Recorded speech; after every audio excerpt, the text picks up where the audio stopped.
സ്വാഗതം. ഒരു വീഡിയോ നല്ല രീതിയിൽ എങ്ങനെ എഡിറ്റിംഗ് ചെയ്യാമെന്നുള്ളതാണ് ഇന്നത്തെ വീഡിയോയിൽ ഞാൻ പറയാൻ പോകുന്നത്. അതിനായി ഞാൻ യൂസ് ചെയ്യുന്നത് കൈൻമാസ്റ്റർ ആണ്. കൈൻമാസ്റ്റർ ആപ്പിൽ വീഡിയോ എഡിറ്റിംഗ് എങ്ങനെ ചെയ്യാമെന്നുള്ള എല്ലാ ഡീറ്റെയിൽസും ഞാൻ ഈ വീഡിയോയിൽ ഉൾപ്പെടുത്തിയിട്ടുണ്ട്. അപ്പോൾ വീഡിയോ ആദ്യം മുതൽ അവസാനം വരെയും സ്കിപ്പ് ചെയ്യാതെ കാണണേ. അപ്പോൾ നമുക്ക് വീഡിയോയിലേക്ക് പോകാം. വീഡിയോ ബാക്ക്ഗ്രൗണ്ട് എഡിറ്റിങ്ങിനായിട്ട് ഞാൻ കൈൻമാസ്റ്റർ ആണ് യൂസ് ചെയ്യുന്നത്. അപ്പോൾ കൈൻമാസ്റ്റർ ഓപ്പൺ ചെയ്യാം. മുകളിലുള്ള ഈ ആരോ മാർക്കിൽ ക്ലിക്ക് ചെയ്യുക. ഈ താഴെ കാണുന്നതൊക്കെ ഞാൻ ചെയ്തിട്ടുള്ള ഓരോ വർക്കുകളാണ്. അതിനകത്ത് ക്ലിക്ക് ചെയ്തുകൊണ്ട് നമുക്ക് വേണമെങ്കിൽ എഡിറ്റിംഗ് ചെയ്യാം. അപ്പോൾ പുതിയൊരു വർക്ക് എടുക്കാനായിട്ട് ക്രിയേറ്റ് ന്യൂ എന്നുള്ള ഏറ്റവും മുകളിൽ കാണുന്ന ഈ ഓപ്ഷനിൽ ക്ലിക്ക് ചെയ്യുക. അപ്പോൾ ആസ്പെക്ട് റേഷ്യോ ഒത്തിരി കാണിക്കുന്നുണ്ട്. ഇതിൽ സാധാരണ നമ്മൾ എടുക്കേണ്ടത് 16:9 എന്നുള്ള റേഷ്യോ ആണ്. ആ റേഷ്യോയിൽ ക്ലിക്ക് ചെയ്ത് നെക്സ്റ്റ് കൊടുക്കുക. ഓക്കെ, അപ്പോൾ വരുന്ന പേജ് ഇതാണ്. ഇനി നമ്മുടെ വീഡിയോയുടെ ബാക്ക്ഗ്രൗണ്ട് ഏത് പിക്ചറാണോ വേണ്ടത് അതാണ് നമ്മൾ ആദ്യം സെലക്ട് ചെയ്യേണ്ടത്. വാട്സപ്പ് ഇമേജിലോ ഗാലറിയിലോ അല്ലെങ്കിൽ എവിടെയാണോ നമ്മൾ പിക്ചർ സെലക്ട് ചെയ്ത് വെച്ചിരിക്കുന്നത്, നമ്മുടെ വീഡിയോയ്ക്ക് വേണ്ട ബാക്ക്ഗ്രൗണ്ട് ഏതാണോ വേണ്ടത് അത് നമ്മൾ ആദ്യം സെലക്ട് ചെയ്യണം. അപ്പം ഞാനിവിടെ സ്ക്രീൻഷോട്ട് എന്ന് പറഞ്ഞ ഓപ്ഷനിൽ ഞാൻ കുറച്ച് പിക്ചേഴ്സ് എടുത്ത് വെച്ചിട്ടുണ്ട്. അതിനകത്ത് ഈ പിക്ചറാണ് ഞാനിപ്പോൾ വീഡിയോ ബാക്ക്ഗ്രൗണ്ടിനായിട്ട് എടുക്കുന്നത്. അപ്പോൾ അതിനകത്ത് ക്ലിക്ക് ചെയ്യുമ്പോൾ അതിന് ചുറ്റും യെല്ലോ കളർ കാണുന്നുണ്ട്. അതായത് അത് ഈ ബാക്ക്ഗ്രൗണ്ട് സെലക്ട് ആയെന്നർത്ഥം. ഈ ബാക്ക്ഗ്രൗണ്ടിൻ്റെ ഏറ്റവും റൈറ്റ് സൈഡിൽ പിടിച്ചുകൊണ്ട് ഇങ്ങനെ ഡ്രാഗ് ചെയ്യുമ്പോൾ ബാക്ക്ഗ്രൗണ്ട് നമുക്ക് ലെങ്ത്ത് കൂട്ടാനായിട്ട് സാധിക്കും. നമ്മുടെ വീഡിയോയുടെ ലെങ്ത്തിനനുസരിച്ച് നമുക്ക് ബാക്ക്ഗ്രൗണ്ടിലെ ലെങ്ത്തും കൂട്ടാനായിട്ട് പറ്റും. അതിനുശേഷം ഏറ്റവും മുകളിൽ കാണുന്ന ഈ ടിക്ക് മാർക്കിൽ ക്ലിക്ക് ചെയ്യുക. ഇനി പ്രത്യേകം ശ്രദ്ധിക്കേണ്ട ഒരു കാര്യം, നമ്മുടെ വീഡിയോ ബാക്ക്ഗ്രൗണ്ട് നോക്കൂ, ഇങ്ങനെ നമുക്ക് ഡ്രാഗ് ചെയ്തുകൊണ്ട് ഇങ്ങനെ നീക്കാനായിട്ട് പറ്റും. അപ്പോൾ ഈ മുകളിലായിട്ട് ഒരു റെഡ് കളർ കാണിക്കുന്നില്ലേ, റെഡ് കളർ ടൈം ലൈനാണ്. ടൈം ലൈൻ എപ്പോഴും 0 ആയിരിക്കണം. ഇനി നമുക്കിവിടെ വീഡിയോ കൊണ്ടുവയ്ക്കാം. വീഡിയോ കൊണ്ടുവയ്ക്കുമ്പോൾ ശ്രദ്ധിക്കേണ്ടത്, അതിനു മുമ്പ് ഒരു കാര്യം പറയാൻ മറന്നു. നമ്മളിത് സെലക്ട് ചെയ്യുക, ഒന്നും കൂടി ഈ ബാക്ക്ഗ്രൗണ്ട് സെലക്ട് ചെയ്യുക. ബാക്ക്ഗ്രൗണ്ട് സെലക്ട് ചെയ്യുമ്പോൾ ഈ കത്രികയുടെ തൊട്ടിപ്പുറത്ത് കാണുന്ന ഈ ഓപ്ഷനിൽ ക്ലിക്ക് ചെയ്യുക. അതിനുശേഷം ഇവിടെ കാണുന്ന ഈക്വൽ ടു എന്നുള്ള ഓപ്ഷനിൽ ക്ലിക്ക് ചെയ്യണം. എന്നിട്ട് ടിക്ക് കൊടുക്കാം. ഇത് ചെയ്യുന്നത് നമ്മുടെ വീഡിയോ ബാക്ക്ഗ്രൗണ്ടും വീഡിയോയും കറക്റ്റായിട്ട് ഇരിക്കാൻ വേണ്ടിയിട്ടാണ് ഇങ്ങനെ ഒരു ഓപ്ഷൻ കൊടുക്കുന്നത്. ഓക്കെ, അത് അത്ര ജസ്റ്റ് ഒന്ന് ചെയ്ത് വയ്ക്കാം. അത് ചെയ്തില്ലെങ്കിലും കുഴപ്പമില്ല, അത് ചെയ്യുന്നത് കുറച്ചും കൂടെ നല്ലതാണ്. ഇനി നമുക്കിവിടെ കൊണ്ടുവയ്ക്കാം. വീഡിയോ വയ്ക്കാനായിട്ട് ലെയർ എന്ന ഓപ്ഷനിൽ ക്ലിക്ക് ചെയ്യുക. ഏറ്റവും മുകളിൽ കാണുന്ന മീഡിയയിൽ ക്ലിക്ക് ചെയ്യാം. ഓക്കെ, നമ്മുടെ വീഡിയോ എവിടെയാണോ ഉള്ളത് അത് നമുക്കിവിടെ കൊണ്ടുവയ്ക്കാം. ഞാൻ ഈ വീഡിയോ ആണ് സെലക്ട് ചെയ്തിരിക്കുന്നത്. അപ്പോൾ ശ്രദ്ധിക്കുക, ഞാൻ എടുത്തിരിക്കുന്ന വീഡിയോയുടെ ബാക്ക്ഗ്രൗണ്ട് ഗ്രീൻ കളറാണ്. ഗ്രീൻ കളർ ആണെങ്കിൽ മാത്രമാണ് നമുക്ക് ബാക്ക്ഗ്രൗണ്ട് പെർഫെക്റ്റ് ആയിട്ട് ഡിലീറ്റ് ചെയ്യാനായിട്ട്, റിമൂവ് ചെയ്ത് കളയാനായിട്ട് സാധിക്കുകയുള്ളൂ. അപ്പോൾ നമ്മൾ വീഡിയോ എടുക്കുമ്പോൾ ശ്രദ്ധിക്കേണ്ട കാര്യം, നമ്മുടെ വീഡിയോയുടെ ബാക്ക്ഗ്രൗണ്ട് എപ്പോഴും ഗ്രീൻ കളറായിരിക്കണം. നമ്മൾ വീഡിയോ എടുക്കുന്ന ബാക്ക്ഗ്രൗണ്ട് ഗ്രീൻ കളറായിരിക്കണേ, അത് പ്രത്യേകം ശ്രദ്ധിക്കണം. അങ്ങനെയാണെങ്കിൽ മാത്രമാണ് നമ്മുടെ ഈ എഡിറ്റിംഗ് പെർഫെക്റ്റ് ആയിട്ട് നമുക്ക് ചെയ്യാൻ പറ്റുള്ളൂ. ഇനി ഇതെങ്ങനെയാണ് റിമൂവ് ചെയ്യുക എന്നുള്ളതാണ് അടുത്തായിട്ട് പറയാൻ പോകുന്നത്. അപ്പം നമ്മൾ ഈ വീഡിയോ സെലക്ട് ചെയ്തു. ഇതൊരു വീഡിയോ ആണ് കേട്ടോ. വീഡിയോ സെലക്ട് ചെയ്ത് കഴിഞ്ഞപ്പോൾ അതിന് ചുറ്റും യെല്ലോ കളർ കാണുന്നുണ്ട്. അപ്പോൾ ഇത് സെലക്ട് ആയി എന്ന അർത്ഥം. ഇത് സെലക്ട് ചെയ്യുന്ന സമയത്ത് റൈറ്റ് സൈഡിൽ കുറച്ച് ഓപ്ഷൻസ് കാണിക്കുന്നുണ്ട്. അതിൽ ക്രോപ്പിംഗ് എന്നുള്ളൊരു ഓപ്ഷൻ ഉണ്ട്. ക്രോപ്പിംഗ് എന്നുള്ള ഓപ്ഷൻ ഞാൻ പറയാൻ കാരണം, നമ്മൾ വീഡിയോ എടുക്കുന്ന സമയത്ത് ചിലപ്പോൾ നമ്മുടെ ബാക്കിൽ ഗ്രീൻ സീനറി മാത്രമായിരിക്കില്ല, ചിലപ്പോൾ സൈഡിലുള്ള കസേര, വേറെ ഏതെങ്കിലുമൊക്കെ സാധനങ്ങൾ ചിലപ്പോൾ വീഡിയോയിൽ പെട്ടിട്ടുണ്ടാവും. അപ്പോൾ അതൊക്കെ നമ്മൾ എന്ത് ചെയ്യണം, അതൊക്കെ ക്രോപ്പ് ചെയ്ത് ഫുൾ ഗ്രീൻ ആക്കണം. ഗ്രീൻ ആക്കിയാൽ മാത്രമാണ് നമുക്ക് റിമൂവ് ചെയ്യുമ്പോൾ പെർഫെക്റ്റ് ആയിട്ട് റിമൂവ് ആകുള്ളൂ. അപ്പോൾ ക്രോപ്പിംഗ് ഉപയോഗിച്ച് കറക്റ്റ് ഗ്രീൻ ബാക്ക്ഗ്രൗണ്ട് മാത്രം ആക്കണം. ഇപ്പോൾ ഗ്രീൻ ബാക്ക്ഗ്രൗണ്ട് തന്നെയാണ്, പക്ഷെ എന്നാലും നിങ്ങൾ ചെയ്യുന്ന സമയത്ത് അതൊന്ന് ശ്രദ്ധിക്കുക. ക്രോപ്പിംഗ് ചെയ്ത് കറക്റ്റായിട്ട് ഗ്രീൻ ബാക്ക്ഗ്രൗണ്ട് മാത്രമാവുന്ന രീതിയിൽ ചെയ്യുക. എന്നിട്ട് ഏറ്റവും മുകളിൽ കാണുന്ന ഈ ടിക്ക് മാർക്ക് കൊടുക്കാം. ഇനി ക്രോപ്പിംഗ് കീയുടെ തൊട്ട് മുകളിൽ കാണുന്ന ക്രോമാക്കി എന്നുള്ള ഓപ്ഷൻ, ക്രോപ്പിംഗ് കീയുടെ തൊട്ട് മുകളിൽ കാണുന്ന ക്രോമാക്കി എന്നുള്ള ഓപ്ഷനാണ് നമ്മൾ ഇതിന് യൂസ് ചെയ്യേണ്ടത്. ക്രോമാക്കിയിൽ ക്ലിക്ക് ചെയ്യുക. എനേബിൾ ഓണാക്കുക. ഓണാക്കി കഴിഞ്ഞാൽ സീനറിയിൽ നോക്കിയേ, ബാക്ക്ഗ്രൗണ്ട് ഇപ്പോൾ റിമൂവ് ആയിട്ടുണ്ട്. ഇനി ശ്രദ്ധിക്കേണ്ട കാര്യം, ചില സമയത്ത് ബാക്ക്ഗ്രൗണ്ട് കംപ്ലീറ്റ് ആയിട്ട് റിമൂവ് ആകില്ല. ചിലപ്പോൾ ഇവിടെ ഗ്രീൻ ഷെയ്ഡ് കാണാൻ പറ്റും. അങ്ങനെയാവുമ്പോൾ ഇവിടെ കാണുന്ന ഈ ഓപ്ഷൻസ്, ഈ രണ്ട് ഓപ്ഷൻസും നമുക്ക് അത് കറക്റ്റ് ആക്കാനുള്ളതാണ്. ആ ഗ്രീൻ ബാക്ക്ഗ്രൗണ്ട് കംപ്ലീറ്റ് ആയിട്ട് ക്ലിയർ ചെയ്യാനുള്ള ഓപ്ഷനാണ് ഈ കാണുന്ന രണ്ടും. ഇത് ഡ്രാഗ് ചെയ്തുകൊണ്ട് നമുക്ക് ചെയ്യാം. ഒപ്പം വേറൊരു ഓപ്ഷൻ കൂടിയുണ്ട്, ഈ ബട്ടൺ. ഇതിലും ക്ലിക്ക് ചെയ്ത് കഴിഞ്ഞാൽ ഇവിടെയും നമുക്ക് ഗ്രീൻ ബാക്ക്ഗ്രൗണ്ട് റിമൂവ് ചെയ്യാനായിട്ടുള്ള ഓപ്ഷനാണ്. അതിനുശേഷം എല്ലാം ചെയ്യണമെന്നില്ല, ഇങ്ങനെ പോവുകയാണെങ്കിൽ ഓക്കെ. അതല്ല, അങ്ങനെ കംപ്ലീറ്റ് ആയിട്ട് റിമൂവ് ആയില്ലെങ്കിൽ ഈ ഓപ്ഷൻസും അവൈലബിൾ ആണ് അത് ചെയ്യാനായിട്ട്. ഇത് കംപ്ലീറ്റ് ആയി റിയലായി പെർഫെക്റ്റ് ആയിട്ട് നമുക്കത് റിമൂവ് ചെയ്യാൻ കഴിഞ്ഞാൽ ഏറ്റവും മുകളിൽ കാണുന്ന ഈ ടിക്ക് മാർക്കിൽ നമുക്ക് കൊടുക്കാം. ഓക്കെ, ഇനി ജസ്റ്റ് ഈ വീഡിയോയിൽ ക്ലിക്ക് ചെയ്തുകൊണ്ട് ഞാൻ ഇതിൻ്റെ വലിപ്പം കൂട്ടുകയാണ്. വലിപ്പം കൂട്ടാനായിട്ട് ഇവിടെ കണ്ടോ ഒരു ആരോ മാർക്ക്, ആ ആരോ മാർക്കിൽ ക്ലിക്ക് ചെയ്ത് നമ്മളിങ്ങനെ വലിച്ചാൽ മതി. അപ്പോൾ അത് വലിപ്പം കൂടും, വലിപ്പം കുറയ്ക്കാനായിട്ടും പറ്റും. അതിനുശേഷം ഈ വീഡിയോയുടെ എവിടെയെങ്കിലും നമ്മൾ പ്രസ് ചെയ്തുകൊണ്ട് നമുക്ക് എന്ത് ചെയ്യാം, കറക്റ്റ് നീക്കി കറക്റ്റായിട്ട് വയ്ക്കാനായിട്ട് കഴിയും. നമുക്ക് എവിടെയാണോ വേണ്ടത് അവിടെ കൊണ്ടുപോയിട്ട് നമുക്ക് വയ്ക്കാം. ഇനി ജസ്റ്റ് ഒന്ന് പ്ലേ ചെയ്ത് നോക്കാം. അതിനു മുമ്പ് ഏത് പ്രോസസ്സിങ് കഴിഞ്ഞാലും അത് കംപ്ലീറ്റ് ആയി കഴിഞ്ഞാൽ മുകളിലുള്ള ടിക്ക് മാർക്ക് കൊടുക്കണേ. ഓക്കെ, ജസ്റ്റ് ഒന്ന് പ്ലേ ചെയ്ത് നോക്കാം.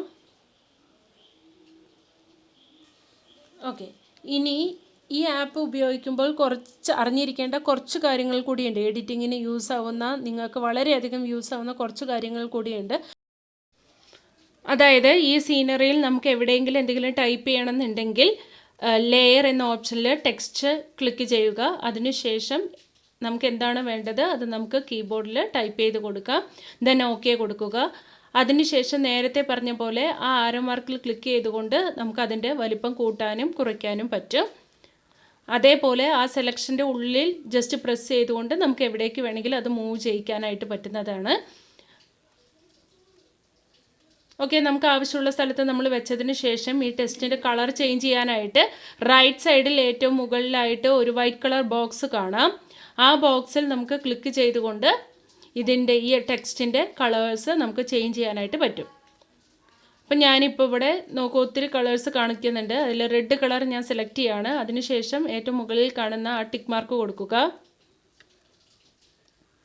ഓക്കെ, ഇപ്പോൾ അക്ഷരങ്ങളുടെ നിറം ചേഞ്ച് ആയിട്ടുണ്ട്. ഇനി ഈ ടെക്സ്റ്റിൻ്റെ ഔട്ട്ലൈൻ്റെ കളർ ചേഞ്ച് ചെയ്യണം, ഔട്ട്ലൈൻ വേണമെന്നുണ്ടെങ്കിൽ ടെക്സ്റ്റ് സെലക്ട് ചെയ്തതിന് ശേഷം റൈറ്റ് സൈഡിൽ ഔട്ട്ലൈൻ എന്നുള്ളൊരു ഓപ്ഷൻ നമുക്ക് കാണാനായിട്ട് പറ്റും. ഔട്ട്ലൈൻ എന്നുള്ള ഓപ്ഷനിൽ ക്ലിക്ക് ചെയ്തുകൊണ്ട് എനേബിൾ ചെയ്യുക.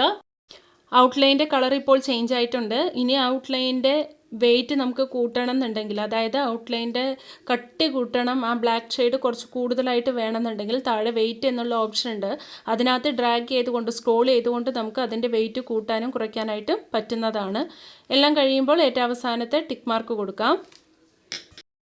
ഓക്കെ, നമ്മളിവിടെ ടൈപ്പ് ചെയ്തിരിക്കുന്നത് ഇടയിൽ വെച്ചിട്ടാണ് ടൈപ്പ് ചെയ്തിരിക്കുന്നത്. നോക്കൂ, ടൈം ലൈൻ 04 കിടക്കുന്നത്, ഇവിടെ വെച്ചിട്ടാണ്. അപ്പോൾ നമ്മൾ പ്ലേ ചെയ്ത് നോക്കൂ. പ്ലേ ചെയ്യുന്ന സമയത്ത് സ്റ്റാർട്ടിങ്ങിൽ നമ്മൾ ടൈപ്പ് ചെയ്തത് കാണിക്കില്ല. നമ്മൾ ടൈം ലൈൻ എവിടെ വെച്ചിട്ടാണോ ചെയ്തിരിക്കുന്നത് അവിടെ എത്തുമ്പോൾ മാത്രമാണ് നമ്മൾ ടൈപ്പ് ചെയ്ത ടെസ്റ്റ് നമുക്കവിടെ സ്ക്രീനിൽ കാണാനായിട്ട് പറ്റുള്ളൂ. അപ്പോൾ സ്റ്റാർട്ടിങ്ങിൽ നമുക്ക് ടെസ്റ്റുകൾ എന്തെങ്കിലും ചെയ്യണമെന്നുണ്ടെങ്കിൽ സ്റ്റാർട്ടിങ്ങിൽ വെച്ചുകൊണ്ട് തന്നെ നമുക്ക് ടെസ്റ്റ് ടൈപ്പ് ചെയ്ത് കറക്റ്റ് ആക്കാവുന്നതേ ഉള്ളൂ. ഇപ്പോൾ ഇടയിൽ വെച്ച് ചെയ്തുകൊണ്ട് അങ്ങനെ. ഓക്കെ, നമ്മൾ ടൈപ്പ് ചെയ്ത ടെസ്റ്റ് നമുക്ക് ആവശ്യമില്ലെങ്കിൽ അതിൽ ജസ്റ്റ് ഒന്ന് ക്ലിക്ക് ചെയ്തതിന് ശേഷം ലെഫ്റ്റ് സൈഡിൽ ഡിലീറ്റ് എന്നുള്ള ഓപ്ഷൻ ഉണ്ട്, അത് കൊടുക്കാം. ഇനി ബ്രൈറ്റ്നെസ് കൂട്ടാനായിട്ട്, സാധാരണ വീഡിയോയിലുള്ള പ്രശ്നമാണ്, നമ്മൾ വീഡിയോ എടുക്കുന്ന സമയത്ത് വീഡിയോ ഇരുണ്ടിരിക്കും. അപ്പോൾ ബ്രൈറ്റ്നെസ് കൂട്ടാനും കുറയ്ക്കാനുള്ള ഓപ്ഷൻ ഉണ്ട്. അതിനായിട്ട് നമ്മുടെ വീഡിയോ സെലക്ട് ചെയ്യുക. ഏറ്റവും താഴെയായിട്ട് അഡ്ജസ്റ്റ്മെൻറ്റ് എന്നുള്ളൊരു ഓപ്ഷൻ കാണാൻ പറ്റും. അഡ്ജസ്റ്റ്മെൻറ്റിൽ ക്ലിക്ക് ചെയ്തുകൊണ്ട് ബ്രൈറ്റ്നസ് കൂട്ടാനും കുറയ്ക്കാനും അതേപോലെ കോൺട്രാസ്റ്റ് കൂട്ടാനും കുറയ്ക്കാനുള്ള ഒരു ഓപ്ഷൻ ഉണ്ട്. ഇതിപ്പോൾ അത്ര എഫക്റ്റീവായിട്ട് നമുക്കിവിടെ കാണില്ല, കാരണം ഇതിപ്പോൾ ഒരു ഹെന്നിൻ്റെ വെച്ചിട്ടാണ് കാണിച്ചിരിക്കുന്നത്. ആക്ച്വലി നമ്മുടെ തന്നെ ഒരു വീഡിയോ ആണ് ചെയ്യുന്നതെങ്കിൽ ആ എഫക്റ്റ് ബ്രൈറ്റ്നസ് കൂട്ടും കുറയ്ക്കുകയും ഒക്കെ ചെയ്യുമ്പോൾ നമ്മുടെ ഫേസ് വരുന്ന ആ വ്യത്യാസം കറക്റ്റായിട്ട് അറിയാൻ പറ്റുമായിരുന്നു. ഓക്കെ, ഇനി അടുത്തൊരു ഓപ്ഷൻ എന്ന് പറയുന്നത്, നമ്മൾ വീഡിയോ എടുക്കുമ്പോൾ പലപ്പോഴും നമുക്കുള്ളതാണ്, വീഡിയോ നമ്മൾ മാക്സിമം എടുക്കുമ്പോൾ നല്ല സൗണ്ടിലായിരിക്കും പറയുക, പക്ഷേ വീഡിയോ എഡിറ്റിംഗ് ചെയ്യുമ്പോഴായിരിക്കും സൗണ്ട് ഇത്തിരി കുറവാണെന്നുള്ളത് മനസ്സിലാവുക. അപ്പോൾ എപ്പോഴുള്ള കാര്യമല്ല, മൈക്കൊക്കെ വെച്ചിട്ട് ചെയ്യുകയാണെങ്കിൽ അങ്ങനെ, അല്ലെങ്കിൽ മൈക്കില്ലാതെ ചെയ്യുമ്പോൾ ഉള്ള കാര്യമാണ് പറയണത്. ഓക്കെ, അതിനായിട്ട് ആദ്യം വീഡിയോ സെലക്ട് ചെയ്യണം. വീഡിയോ സെലക്ട് ചെയ്യുമ്പോൾ റൈറ്റ് സൈഡിൽ കുറച്ച് ഓപ്ഷൻസ് വരും. അതിനകത്ത് വോളിയം എൻവലപ്പ് എന്നുള്ള ഓപ്ഷൻ നമുക്ക് കാണാൻ പറ്റും. വോളിയം എൻവലപ്പ് ആ ഓപ്ഷനിൽ ക്ലിക്ക് ചെയ്തിട്ട് ഇപ്പോൾ 100-ലാണ്, നമുക്ക് 200 വരെ ആക്കിയിട്ട് ഓക്കെ കൊടുക്കാം. മറന്നു ഒരു കാര്യം കൂടെ പറയാനുണ്ട്. ഇപ്പോൾ നമ്മുടെ വീഡിയോയുടെ ഇപ്പോൾ സാധാരണ എല്ലാവർക്കും ഉള്ളതാണ്, നമ്മുടെ വീഡിയോയിൽ ഇടയിൽ കുറേ ബ്ലണ്ടറുകളൊക്കെ ഉണ്ടാവും, കുറേ തെറ്റുകളൊക്കെ വന്നിട്ടുണ്ടാവും, കുറേ ആക്ഷൻസ് എക്സ്ട്രാ ആക്ഷൻസും മൂവ്മെൻറ്റ്സും ഒക്കെ ഉണ്ടാവും. അതൊക്കെ നമുക്ക് ഡിലീറ്റ് ചെയ്യണം എന്നുണ്ടെങ്കിൽ ആവശ്യമുള്ള കാര്യങ്ങൾ മാത്രം മതി. ആവശ്യമില്ലാത്ത എന്തെങ്കിലും നമുക്ക് വീഡിയോയിൽ വന്നിട്ടുണ്ട്, അത് നമുക്ക് റിമൂവ് ചെയ്ത് കളയണമെന്നുണ്ടെങ്കിൽ ആ വീഡിയോയിൽ ക്ലിക്ക് ചെയ്യാം. വീഡിയോയിൽ ഇപ്പോൾ ഏത് ഭാഗത്താണോ റിമൂവ് ചെയ്യേണ്ടത് എന്നുള്ളത് ആദ്യം നമ്മൾ പ്ലേ ചെയ്ത് നോക്കണം. ആ തെറ്റുള്ള ഭാഗം എവിടെയാണോ അവിടെ നമ്മൾ ആദ്യം ടൈം ലൈൻ കറക്റ്റായിട്ട് കൊണ്ടുവയ്ക്കുക. അതിനുശേഷം ഏറ്റവും മുകളിൽ കാണുന്ന ഈ കത്രികയുടെ ചിഹ്നത്തിൽ ക്ലിക്ക് ചെയ്യുക. അതിൽ സ്പ്ലിറ്റ് അറ്റ് പ്ലേ ഹെഡ് എന്ന ഓപ്ഷനിൽ ക്ലിക്ക് ചെയ്യാം. ഓക്കെ, അപ്പോൾ ഇവിടം വരെ ഇത് സ്പ്ലിറ്റ് ആയിട്ടുണ്ട്. ഓക്കെ, ഇനി മുകളിലുള്ള ടിക്ക് മാർക്ക് കൊടുക്കാം. ഇനി പ്ലേ ചെയ്ത് നോക്കുക. പ്ലേ ചെയ്തിട്ട് ഇവിടെയാണ് നമുക്ക് അവിടെ, അതായത് ഇപ്പം ഞാൻ സ്പ്ലിറ്റ് ചെയ്തവിടെ നിന്ന് തൊട്ട് ഈ 05 ഇവിടം വരെയാണ് നമുക്ക് റിമൂവ് ചെയ്യേണ്ടതെങ്കിൽ ഇവിടെ വെച്ചുകൊണ്ട് വീണ്ടും കത്രികയിൽ ക്ലിക്ക് ചെയ്ത് സ്പ്ലിറ്റ് അറ്റ് പ്ലേ ഹെഡ് എന്നുള്ളത് കൊടുക്കാം. ഓക്കെ, ഇപ്പം എന്തായിട്ടുണ്ട്, ആ ഒരു ഭാഗം മാത്രം സെലക്ട് ആയിട്ടുണ്ട്. ഇനി ആ ഒരു ഭാഗം മാത്രം നമുക്ക് ഡിലീറ്റ് ചെയ്യാം. പക്ഷേ വേറൊരു കാര്യമുണ്ട്, ശ്രദ്ധിക്കേണ്ട കാര്യം. ഇപ്പോൾ നമ്മൾ പ്ലേ ചെയ്യുന്ന സമയത്ത് ശ്രദ്ധിച്ചാൽ മനസ്സിലാവും, കണ്ടോ, ആ ഒരു ഡിലീറ്റ് ചെയ്ത ആ ഭാഗത്ത് ഒന്നുമില്ല, ബാക്ക്ഗ്രൗണ്ട് മാത്രമാണ് കാണുന്നത്. അത് രണ്ടും സ്പ്ലിറ്റ് ആയിട്ട് ഇരിക്കാൻ പാടില്ല. അത് രണ്ടും ഒരൊറ്റ വീഡിയോയിൽ തന്നെ വരണം. അതായത് ആദ്യത്തേതും പിന്നെ ബാലൻസ് ഉള്ള വീഡിയോയും കൂടി ഒരൊറ്റ വീഡിയോ ആയിട്ടാണ് വേണ്ടത്. അതിൻ്റെ ഇടയിൽ നമുക്കിങ്ങനെ ഗ്യാപ്പ് വരാൻ പാടില്ലല്ലോ. അപ്പോൾ അതെങ്ങനെയാണ് ഡിലീറ്റ് ചെയ്യാന്നുള്ളത് കൂടെ പറഞ്ഞു തരാം. നമുക്ക് ഈ ഭാഗമാണ് ഡിലീറ്റ് ആക്കേണ്ടതെന്ന് വിചാരിക്കുക. ഈ ഭാഗം തൊട്ടാണ് ഡിലീറ്റ് ആക്കേണ്ടത്, അതായത് 08 തൊട്ടാണ് ഡിലീറ്റ് ആക്കേണ്ടതെന്ന് വിചാരിക്കുക. അപ്പോൾ ഇവിടെ ക്ലിക്ക് ചെയ്യുക. അതിനുശേഷം കത്രികയുടെ ചിഹ്നം കൊടുത്ത് സ്പ്ലിറ്റ് അറ്റ് പ്ലേ ഹെഡ് എന്നുള്ള ഓപ്ഷനിൽ ക്ലിക്ക് ചെയ്തു. അപ്പോൾ ഇവിടെ എന്തായി, സ്പ്ലിറ്റ് ആയിട്ടുണ്ട്. ഒപ്പം നമ്മൾ ചെയ്യേണ്ട ഒരു കാര്യം, നമ്മുടെ ബാക്ക്ഗ്രൗണ്ടും കൂടി അത്രയും ഭാഗം നമ്മൾ എന്ത് ചെയ്യണം, സ്പ്ലിറ്റ് ചെയ്യണം. അപ്പോൾ ആദ്യം വീഡിയോ ചെയ്യാം പിന്നെ ബാക്ക്ഗ്രൗണ്ട് ചെയ്യാമെന്ന് വിചാരിക്കരുത്. ടൈം ലൈൻ കറക്റ്റായിട്ട് 08 തന്നെയാണ് ഇരിക്കുന്നത്. ആ ടൈം ലൈൻ ആ 08 തന്നെ വെച്ചുകൊണ്ട് നമ്മുടെ ബാക്ക്ഗ്രൗണ്ട് നമ്മൾ ആദ്യം എന്ത് ചെയ്യണം, സ്പ്ലിറ്റ് ചെയ്യിക്കണം. അതിനായിട്ട് ബാക്ക്ഗ്രൗണ്ടിൽ ക്ലിക്ക് ചെയ്യണം. ബാക്ക്ഗ്രൗണ്ടിൽ ക്ലിക്ക് ചെയ്യുമ്പോൾ ബാക്ക്ഗ്രൗണ്ട് സെലക്ട് ആയിട്ടുണ്ട്. അപ്പോൾ വീണ്ടും കത്രികയിൽ പോവുക, സ്പ്ലിറ്റ് അറ്റ് പ്ലേ ഹെഡ് എന്നുള്ള ഓപ്ഷൻ കൊടുക്കുക. ഇപ്പോൾ കറക്റ്റ് 08 വെച്ചിട്ട് ബാക്ക്ഗ്രൗണ്ടും നമ്മുടെ വീഡിയോയും കറക്റ്റായിട്ട് സ്പ്ലിറ്റ് ആയിട്ടുണ്ട്. ഇനി മുകളിലുള്ള ടിക്ക് മാർക്ക് കൊടുക്കാം. ഇനി നമുക്കത് പ്ലേ ചെയ്യാം. പ്ലേ ചെയ്തിട്ട് ഇവിടെ നിന്നാണ് നമുക്ക് 11 വെച്ചിട്ട് ടൈം ലൈൻ 11 വെച്ചിട്ടാണ് ഇവിടം വരെ 11 വരെ നമുക്ക് എന്ത് ചെയ്യണം, 08 തൊട്ട് 11 വരെ നമുക്ക് ഡിലീറ്റ് ചെയ്യണം. അതിനായിട്ട് എന്ത് ചെയ്യാം, ആദ്യം വീഡിയോ സെലക്ട് ചെയ്യാം. വീഡിയോ സെലക്ട് ചെയ്തിട്ട് കത്രികയിൽ സ്പ്ലിറ്റ് അറ്റ് ഹെഡ് എന്ന് കൊടുത്തു, ഈ ടിക്ക് മാർക്ക് കൊടുത്തു. ഒപ്പം അതേപോലെ നമ്മുടെ ബാക്ക്ഗ്രൗണ്ടും ക്ലിക്ക് ചെയ്തു, കത്രികയുടെ ചിഹ്നത്തിൽ കൊടുത്തു, സ്പ്ലിറ്റ് അറ്റ് പ്ലേ ഹെഡ് എന്ന് കൊടുത്തു. ഓക്കെ, ടിക്ക് മാർക്ക് കൊടുത്തു. ഇപ്പോൾ സ്പ്ലിറ്റ് ചെയ്യേണ്ട ഭാഗങ്ങൾ നമ്മൾ കറക്റ്റാക്കി വെച്ചിട്ടുണ്ട് അല്ലേ. ഇത്രയും ഭാഗമാണ് വീഡിയോയുടെ, ഇത്രയും ഭാഗം ബാക്ക്ഗ്രൗണ്ട് നമുക്ക് റിമൂവ് ചെയ്യണം. അപ്പോൾ നമുക്ക് ആദ്യം വീഡിയോ നമുക്ക് ഡിലീറ്റ് ചെയ്യാം, ബാക്ക്ഗ്രൗണ്ടും ഡിലീറ്റ് ചെയ്യാം. ഇനി പ്ലേ ചെയ്ത് നോക്കൂ. ഓക്കെ, ആ ഗ്യാപ്പ് വരാതെ തന്നെ അത് കണ്ടിന്യൂസ് ആയിട്ട് അത് ഒരൊറ്റ വീഡിയോ പോലെ പ്ലേ ആവും. അപ്പോൾ ഇതായിരുന്നു എക്സ്ട്രാ പറയാനുണ്ടായിരുന്നത്. അത് ഞാൻ നേരത്തെ വിട്ടുപോയ കാര്യമാണ്. അപ്പോൾ ഇന്നത്തെ എൻ്റെ വീഡിയോ എല്ലാവർക്കും യൂസ്ഫുൾ ആയെന്ന് വിശ്വസിക്കുന്നു. വീഡിയോ ഇഷ്ടപ്പെട്ടാൽ ലൈക്ക് ചെയ്യാനും ഷെയർ ചെയ്യാനും സബ്സ്ക്രൈബ് ചെയ്യാനും മറക്കരുത്. താങ്ക്